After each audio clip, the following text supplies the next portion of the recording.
Pemirsa, dari 3 jadwal yang diajukan oleh KPU, yakni pada 21 Februari 2024, 17 April 2024, dan 15 Mei 2024, KPU juga mengajukan jadwal alternatif, yakni 14 Februari 2024. Menanggapi hal itu, Profesor Riset Bidang Sosiologi Politik Muhammad Mulyadi mengungkapkan, pengurangan durasi masa kampanye diharapkan dapat membuat siklus pemilu 2024 menjadi efektif.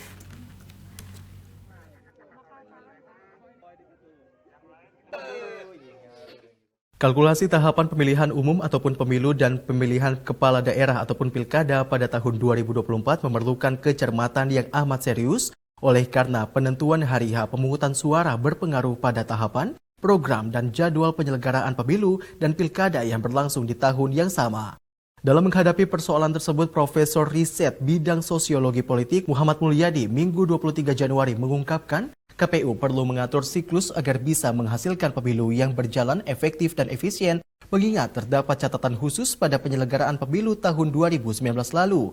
Mulai dari banyaknya petugas pemungutan suara yang tumbang akibat kelelahan, hingga durasi waktu penanganan temuan dan laporan pelanggaran pemilu, sengketa proses pemilu, dan perselisihan proses pemilu yang perlu dikalkulasikan dengan cermat.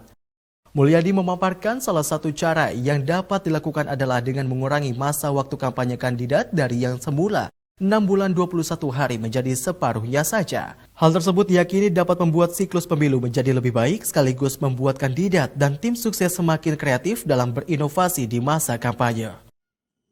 Waktu kampanye plus minus 6 bulan itu bisa dikurangi, ya bisa, sangat bisa.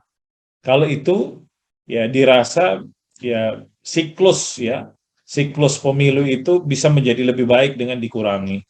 Dan saya pikir esensi dari kampanye itu kan sebenarnya hanya itu, memperkenalkan dirinya, menyampaikan visi dan misinya, menyampaikan program kerjanya, sehingga rakyat yang memilih itu yakin.